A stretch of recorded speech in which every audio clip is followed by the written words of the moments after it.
22 февраля народ в Якутске широко отмечал один из старинных праздников – Масленицу, предвестницу весны.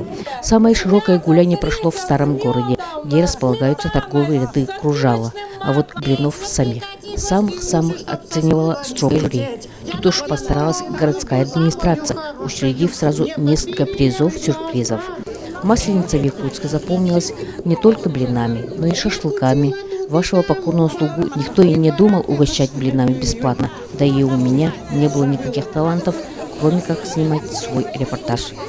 В краю магнолий шепчет море, сидят мальчишки на заборе, и на меня наводя грусть танцуют пары,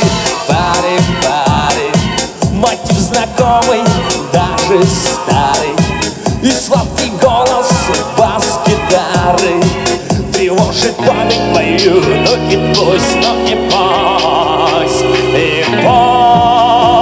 и все вместе.